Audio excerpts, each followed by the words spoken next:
Hey, good people, fellow truth seekers, 91st episode here, and I'm dedicating it to ISIS. Why? Because of the Gematria of ISIS. I becomes 9, S is the 19th letter. If you reduce it, 1 plus 9 becomes 10. Then again, 1 plus 0 becomes 1, so ISIS forms the number sequence 9191. In recent media headlines, it was reported that a Chicago teenager has tried to join ISIS, and his name is Mohammed Hamza Khan. I've done the gematria of his name for you. The math is right here. Mohammed, the way it's spelled, sums to 36. Hamza sums to 30. Khan sums to 25. The entire name, 36 plus 30 plus 25, sums to 91, just like the 9-1 sequence in ISIS. And he is said to be a 19-year-old. Let's quickly listen to the mainstream reporting courtesy of ABC News. ABC's Chief Justice Correspondent Pierre Thomas has the latest from Washington. Good morning, Pierre. Good morning, George. It's becoming a pattern.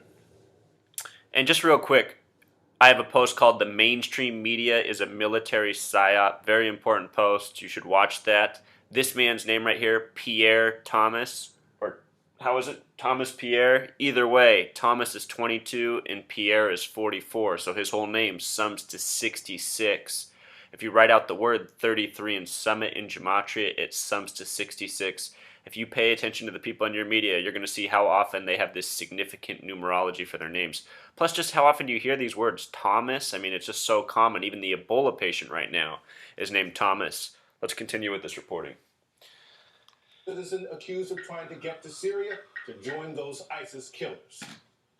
ISIS The FBI killers. says this 19-year-old from a small suburb of Chicago was trying to join ISIS at the very moment the radicals were threatening to execute fellow American Peter Kasich. The family of Mohammed Hamza Khan was in tears as they left federal court in Chicago Monday. Khan had just been charged with providing support to terrorists. He was arrested Saturday night at O'Hare Airport, trying to board a plane for Austria with a connecting flight to Turkey. From there, he was to be smuggled into Syria to join ISIS. Finding homegrown radicals is a top priority for the FBI. The extremists can be people supporting jihadists overseas, or those plotting right here at home. And as the Boston bombings illustrate, we face a continuing threat from homegrown extremists. Some call the...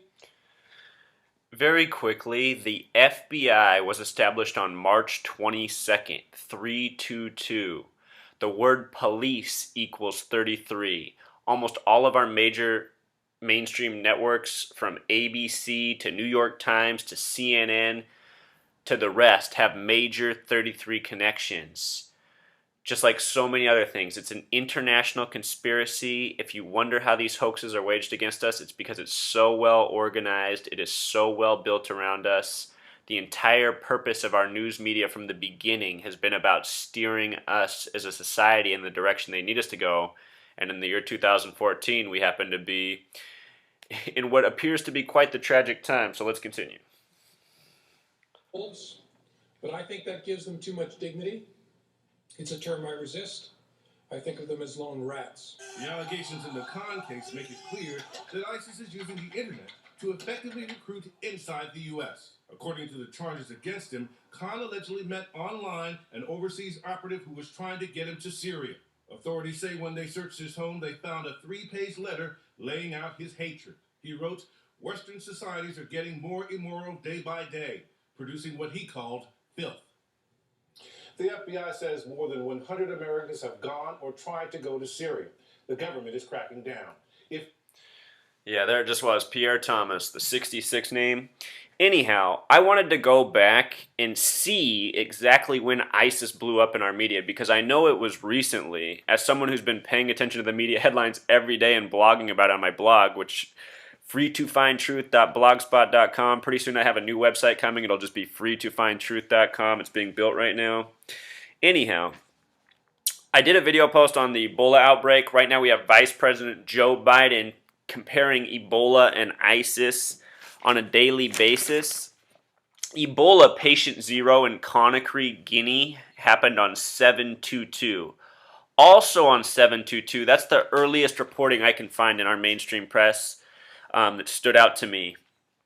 in researching this. It's the day that ISIS, it was new at the time. We weren't used to hearing it all the time. ISIS caused a prison break at Abu Ghraib, the famous prison that's been in the media for multiple reasons. The gematria of that is 42, by the way, just like the words war, sin, gun, new, sick, so many more. On July 22nd, the same day as the Ebola patient zero, the 33-year-old male in Conakry, this major prison break introducing ISIS. The reason they choose the date 722 is it has to do with coming full circle in these endless cycles. Before it was Al-Qaeda, now it's ISIS. In mathematics, the number pi, known as pi, represents a circle. If you divide 22 by 7, it sums to pi. And that's also why in these plane crashes, they use the number 227 for the number of passengers so much. From the MH370 that disappeared later this year, another story all full of 33.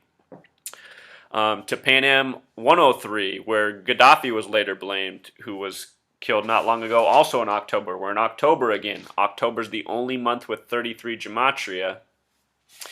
And this word ISIS, when you say it backwards, it becomes CC. C is the third letter. ISIS might be a tricky way of coding 33 into a word. And if you don't think this is done in popular culture, I would have you look at hip-hop music where one of the commercial mainstream superstars is Jeezy. When you say Jeezy, you're saying G and Z. That's the 7th letter and the 26th letter. 7 plus 26 sums to 33, just like the initials for George Zimmerman.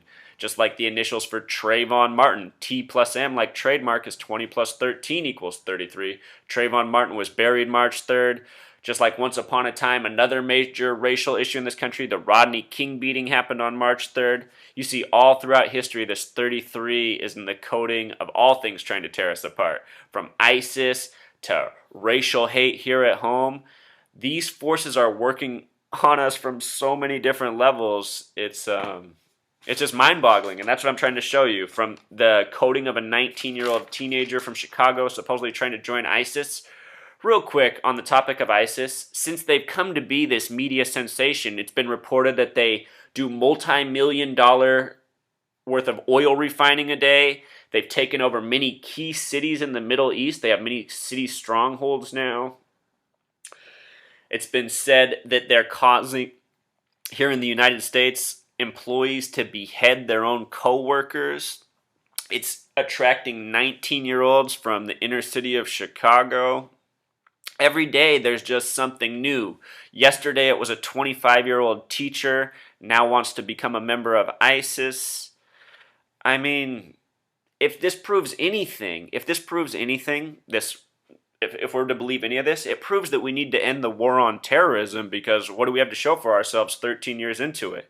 That overnight a superpower terrorist group can be formed in the middle of spending all this money and squandering all this resources on a war against it? It's insanity, you guys. And so, anyway, if you pay attention, you see how this entire web is being woven into one just nasty force against us. Go back and look at Joe Biden's recent remarks about Ebola and ISIS and how similar they are and what their threat is to this nation. He's equating them. The dates, even in the news, when you look at the big events for these things, Ebola, ISIS, they're even happening on the same dates. So, I hope this video is not too cluttered. I don't know if I spoke too clearly. But anyway, I just want to share with you how this mess of information they're throwing at us really all fits together. And it really, when you break it down, is all the exact same numbers through and through. So, thanks for tuning in.